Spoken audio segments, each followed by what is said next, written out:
Sean so stupid.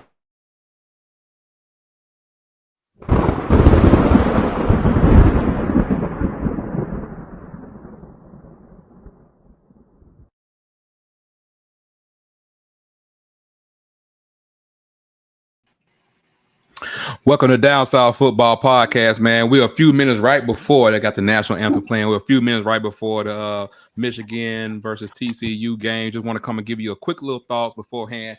They really trying to stay on time with this. I really appreciate that. So, but still, it's throwing our time off a little bit. We got our main man, DJ Dodos, in the building. We got Dave Gardner up in here, up in the spot. Also, we had a chance to talk, man, but he's at work, man. A lot of things are going on. So, fellas, while we got a few minutes, tell me what your first impressions, what you're looking for in the first half before we really get down to business. What y'all thinking about? TCU needs to set the pace. This is one of those games where the underdog team needs to show that they're going to hang around and they're going to make this game 4 quarters. So they don't necessarily need to be up, but I think they need to be within one possession by the time we get to halftime, whether it's 3, whether it's 7, even 8, as long as they're within one possession by halftime, so the coach can go in and give them that extra few to say, hey, we can hang with these guys and we can keep it going. Dave, I guess for me, just I'm looking to see can Michigan establish their run game that they've been kind of leaning on it all year. Even though their number 1 back is out, the other guy, he's done good as well. So that's going to be one thing I'm going to pay attention to is the run game for Michigan, and also on the TCU side. I also want to see, can they hit some big plays downfield. So that's kind of 2 things I'm going to watch. What about you, Tuck? Just early impressions, what you looking for early on in the game? If TCU can take that hit in the mouth, they couldn't take that hit in the mouth against Kansas State. But the thing about the difference between Kansas State and Bama was able to respond. So you just got to see what happens if TCU gets down early. What's going to happen? I'm with y'all guys. I'm looking for certain things. I mean, we know TCU has the 14th ranked offense in the nation. We know how all that's going to go when it comes down to it. But I'm looking to see how they're going to respond in this 3-3-5. Are they going to be physical enough at the point of attack to make sure how the run fit's going to be? How's the gap fit's going to be? How's all that's going to be going on when when Michigan brings it to them? And also, Mr. Quentin Johnson, yes. I need for you to stand up. I need for you to stand up if TCU has a chance. On the Michigan side, what are y'all looking for on the Michigan side? Is the moment going to be too big for I think it's McCarthy? Is that the quarterback? Yeah. JJ, Is the moment going to be too big for him? I think, when you look at the things that's surrounding him, the moment's not going to be big for them. But will the moment, now that he's playing in this game, first round of the playoffs, like we're talking about, this is the first game of the night, will the moment be too big for him? How does he handle the moment? If for some reason he was to fumble or throw a pick, how does he handle the moment? Right. Yeah, I mean, for me, it's kind of back to what I was saying is that how JJ McCarthy is kind of going to go how this run game goes. He can run the ball. He can do his thing off of that. Run game starts getting stuff, and he has to really kind of start to make plays, outside of maybe his norm. Not saying that he can't do it. It's just going to look a little different. So if they can get the run game going, then of course JJ he's going to do his thing. But I'm looking for a physical game. This is probably of the 2 games. This is probably to me the one that I would say would probably be the most physical, based off the 2 play styles of the teams. Yeah, same thing with Michigan defense. I just want to see how they're going to react to TCU's offense. I'm not saying TCU offense is anything like Ohio State. But I guess you could say that's what you're going to compare them to. And I think Michigan stepped up to that point. But that was a rivalry game, so it's a little bit more emotion and everything. So things might change a little bit differently.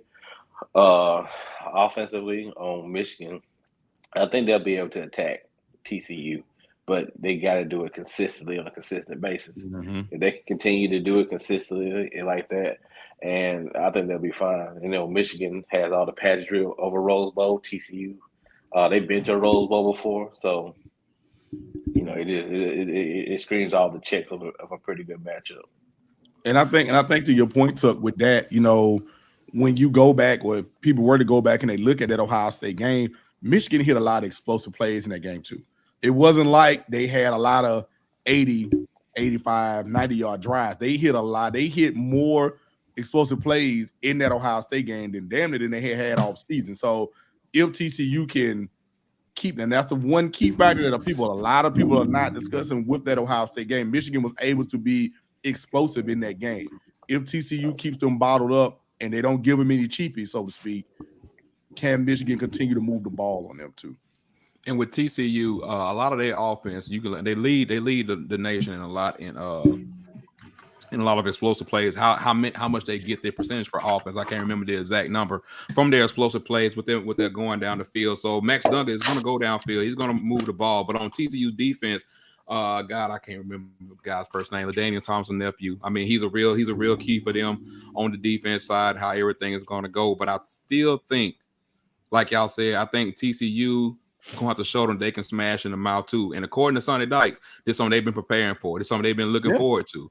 Yep. And I'm trying to see which scheme is going to come out. 3-3-5, 4-2-5 for Michigan. Where we're going to be, who's going to establish the line of scrimmage. And I think we even saw it in the first game with Bama, where at first it was a lot of passing, and then finally it was like, look, we just been running down their throat, and they couldn't stop it with set up Bryce passing, and then you get the onslaught outside of other mistakes that kind of goes on. So let me ask you a question, Bernard, before we dip. Let me ask you a question. Has Sonny Dykes been involved in a game of this magnitude? Whether a coordinator, I know maybe not as a head coach, but as a coordinator, has he been on the staff that was either in the playoffs or in the BCS championship game? I'm not familiar with if he has. I'm not familiar with that. I'm not 100% sure. Sonny Dykes came from. Did he coach at Oklahoma? If he coached at Oklahoma, then yes. He was. Yes. Okay. If he was at Oklahoma, then yes. Okay. If he was at Oklahoma, then yes. But I can't quite remember. Right. I think he was probably a coordinator. I just. I guess I was thinking about it because when you look at it, I know that's one of those intangibles that you don't talk about a lot. Harbaugh has been in big games. I mean, Harbaugh has coached in the playoffs. He's coached in the damn Super Bowl. So, whether or not, he has been in these moments. So this, again, you want to speak on a moment. This moment is not going to be too big for Harbaugh because he's been on this stage. Hell, he was just here on this stage last year. And hell, he's been on the stage in the Super Bowl. The thing, what I'm going to say, I really don't. When you look at the head coaching, you're going to have to give a push to Jim Harbaugh, in my opinion, due to the fact that he's coached in bigger games. And you can't get no bigger than Michigan. As far as program trajectory, I mean, TCU has been doing pretty good in the Mountain West Conference. I think that's what it was in. But I mean, if you're going to do that way, then of course, you got San Francisco with the Super Bowl, and then you have again last year with Michigan being in the playoffs. You're going to have a little bit more familiarity with big games more than Sonny Dykes does. Well, let's see how it's going to be made. You know what I'm saying? Like another key is going to be TCU's linebacker in the middle.